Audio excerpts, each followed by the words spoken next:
Good evening guys, Radhe Radhe. आज हम deal करते हैं लंग कैंसर के बारे में। तो चलिए स्टार्ट करते हैं। लंग कैंसर क्या होता है? Lung cancer is a cancer of lungs characterized by uncontrolled growth of abnormal cell in the one or both lungs. Lung cancer जो होता है ये लंग्स का कैंसर होता है। इसको हम इस तरीके से कैरेक्टराइज कर सकते हैं कि जो हमारे एक या दोनों जो लंग्स होते हैं उसमें एबनॉर्मल सेल का ग्रोथ होने लगता है, अनकंट्रोल ग्रोथ होने लगता है, जिसको हम लंग कैंसर कहते हैं। इसके टाइप्स देखते हैं। इसके दो टाइप होते हैं, एक होता है प्राइमरी लंग कैंसर और दूसरा होता है secondary lung cancer. Primary lung cancer क्या होता है?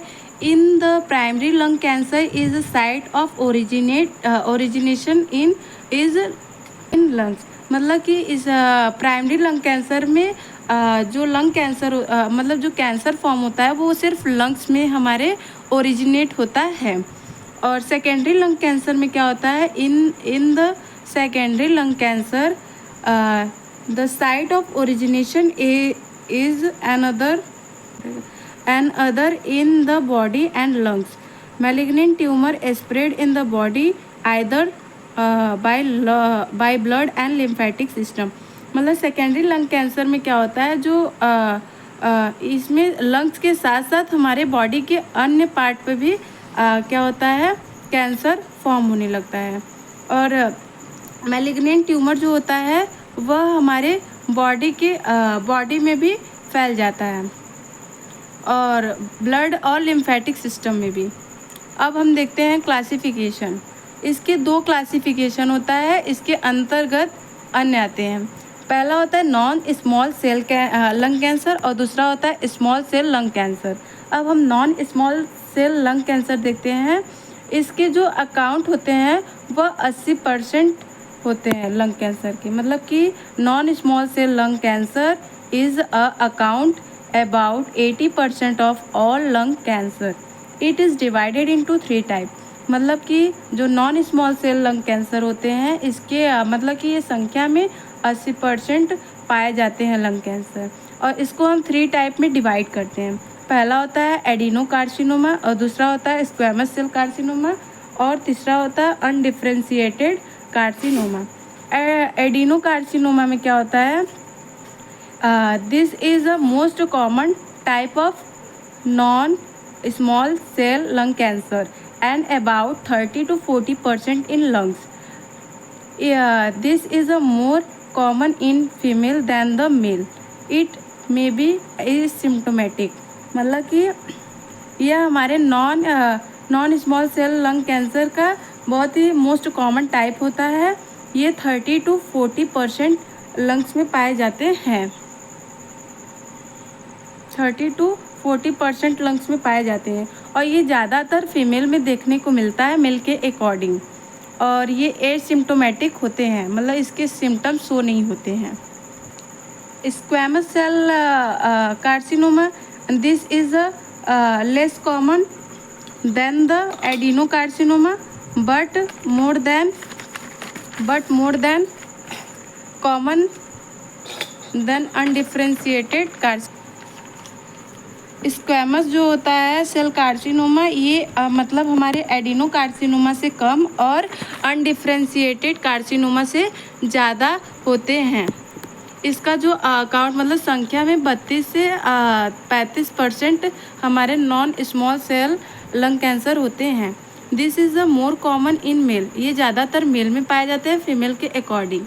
अब देखते हैं तीसरा undifferentiated carcinoma. This is a less common and account about 5 to 10% of non-small cell lung cancer. This carcinoma composed of anaplastic cell.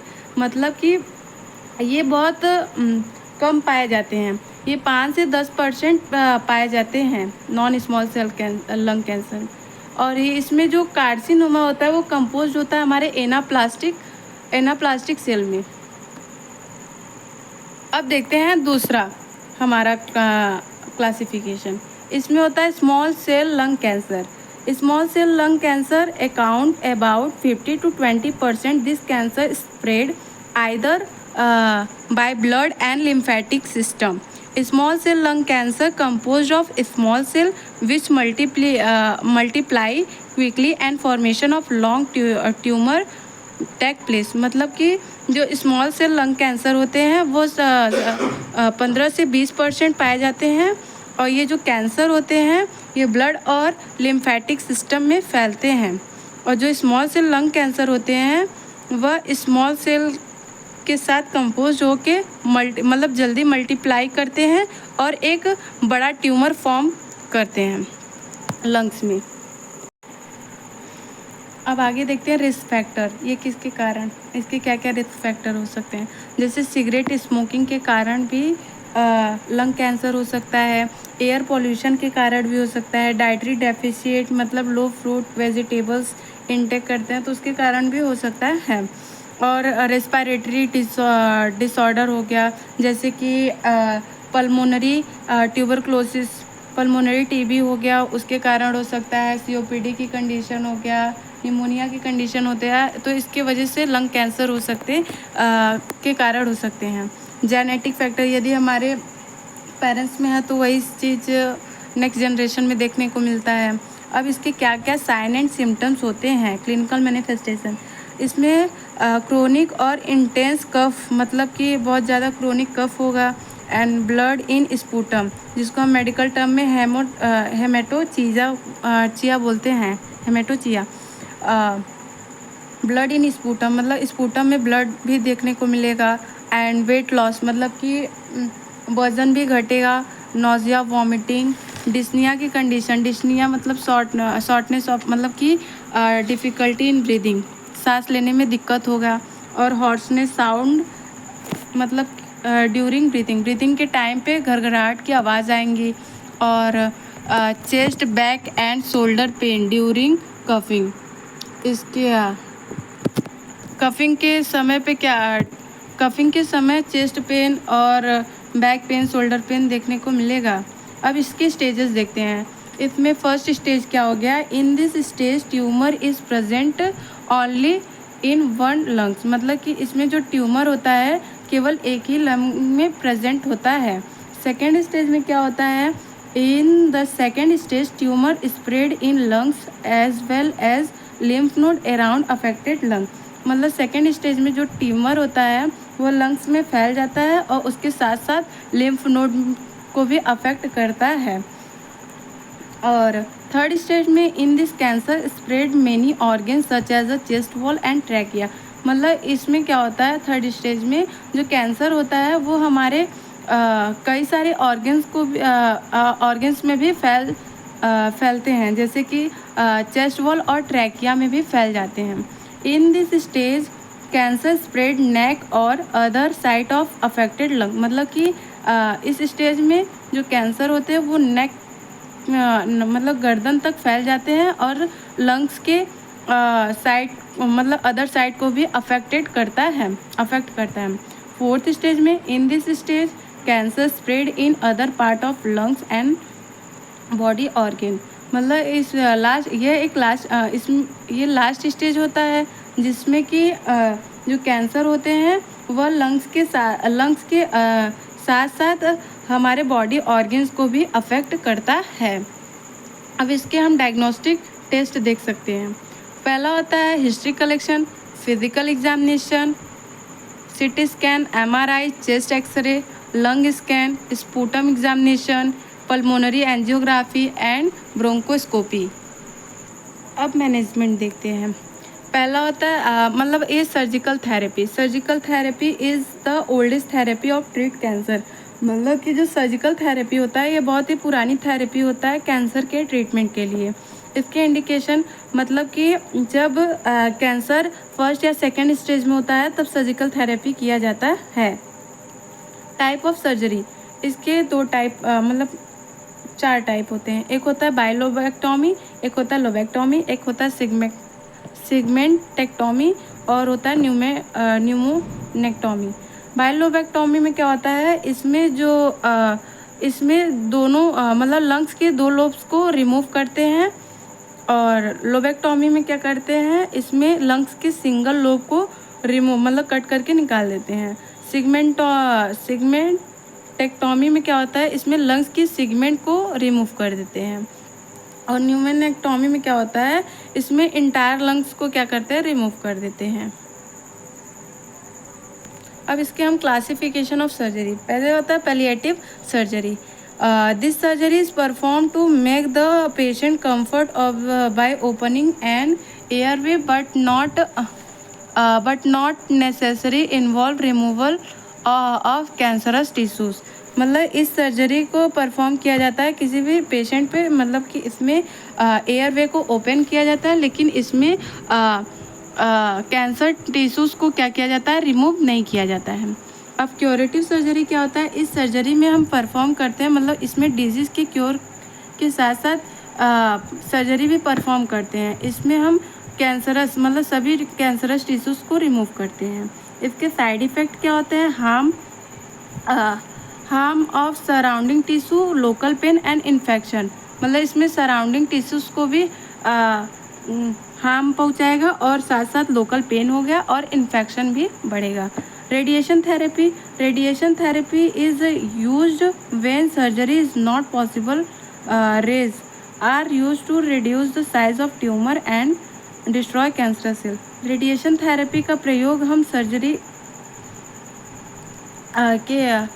में नहीं करते, लेकिन इसमें जो रेज होते हैं, रेडिएशन रेज होते हैं, उसको हम ट्यूमर पे डायरेक्ट दिया जाता है और इसमें ट्यूमर के साइज़ को रिड्यूस करते मतलब कम करता है और कैंसर सेल को डिस्ट्रॉय करता है। साइड इफ़ेक्ट क्या हो गया, इरिटेशन ऑफ स्किन पर इरिटेशन हो गया, हेयर लॉस हो गया, स्किन रेडनेस दिखाएगा और विज़न इम्प्रॉपर हो गया, या तो कम दिखाई देगा तो ज़्यादा ही दिखाएगा। Chemotherapy is used to inhibit the growth of tumor because chemotherapy contains strong chemicals that interfere the process of cell division. Cisplatin are the example of drug used in chemotherapy. मतलब कि जो कीमोथेरेपी का प्रयोग हम cell मतलब कि tumour के growth को इनहिबिट करने के लिए करते हैं, और जो कीमोथेरेपी होते हैं वो कई सारे कंटेंट से मिलकर बने होते हैं, जैसे स्ट्रॉन्ग केमिकल्स जो कि सेल डिवीज़न के प्रोसेस में इंटरफेयर करता है। ये एक मतलब कि सिस्प्लाटिन एक कीमोथेरेपी ड्रग होता है जो कीमोथेरेपी मतलब कि कैंसर में प्रयोग किया जाता है। Side effect of chemotherapy, diarrhoea हो गया, नोजिया वॉमिटिंग हो गया, लॉस ऑफ एपेटाइट हो गया और लॉस ऑफ हेयर। मतलब कि डायरिया की कंडीशन होगी, साथ साथ उल्टी और मतली भी आएंगी, और लॉस ऑफ एपेटाइट मतलब कि भूख में कमी होगी और जो भी बाल होते हैं वो झड़ जाएंगे। और फिफ्थ होता है cryotherapy. In this therapy the tissue are destroyed in lung cancer bronchoscopy. Cryotherapy is used to destroy carcinoma of bronchus. मतलब कि इस थेरेपी में हम क्या करते हैं, क्रायोथेरेपी का प्रयोग हम ब्रोंकस में उपस्थित जो भी कैंसर मतलब कार्सिनोमा होता है, कैंसर सेल होते हैं, उसको डिस्ट्रॉय करने के लिए करते हैं। अब हम नर्सिंग मैनेजमेंट देखेंगे। नर्सिंग डायग्नोसिस हम बना सकते हैं ब्रीदिंग पैटर्न पे और एंजाइटी पे, रिस्क ऑफ इन्फेक्शन पे बना सकते हैं, इम्बैलेंस न्यूट्रिशन पे भी बना सकते हैं। अब हम देखते हैं nursing management. Check the vital sign of the patient के वाइटल साइन को चेक करते हैं, मतलब कि इसमें temperature, blood pressure, BP pulse और टेम्परेचर, ब्लड प्रेशर ये सब चेक करते हैं। और reduce the anxiety of the patient as provide psychological support. मतलब कि इसमें हम पेशेंट के एंजाइटी को रिड्यूस करेंगे, साइकोलॉजिकल सपोर्ट प्रोवाइड करेंगे पेशेंट को। Administer the drug as prescription, मतलब कि प्रिस्क्रिप्शन के द्वारा प्रिस्क्राइब किया गया ड्रग प्रोवाइड करना है। और assess the patient is performing daily activity, मतलब पेशेंट के डेली एक्टिविटी को मतलब जो परफॉर्म कर रहा है पेशेंट उसको एसेस करना, मतलब कि महसूस करना है। Provide a comfortable position when the patient experience breathing difficulty, मतलब कि जब पेशेंट को सांस लेने में डिफ़िकल्टी मतलब कि दिक्कत हो रही है तो उसके जो भी मतलब कि पोजीशन होती है उसको चेंज करना है, प्रोवाइड करना है। और देन उसके बाद है assess the breathing pattern and make effort of improve it, मतलब कि पेशेंट के ब्रीदिंग पैटर्न को भी चेक करना है और उसको इम्प्रूव करना है। इंश्योर क्लियर ऑफ एयरवे, मतलब कि इसमें एयरवे क्लीन है कि नहीं उसको भी इंश्योर करना है। Explain the side effect of therapy, मतलब कि जो भी पेशेंट के ऊपर हम थेरेपी प्रोवाइड कर रहे हैं उसको क्या करना है, एक्सप्लेन, उसके साइड इफ़ेक्ट को एक्सप्लेन करना है। देन उसके बाद assess and manage the sign symptoms and complication resulting from the therapist, और जो भी हम थेरेपीज प्रोवाइड कर रहे हैं उसके क्या क्या कॉम्प्लिकेशन और साइन एंड सिम्टम्स हो रहे हैं उसको मैनेज करना है और एसेस करना है। Ensure adequate oxygen of the tissues, और हाँ इंश्योर करना है कि टिश्यूज़ में प्रॉपर ऑक्सीजन पहुँच रहे हैं या नहीं। देन उसके बाद ये तो मैंने यहाँ पे भी दिखा दिया। Thank you so much.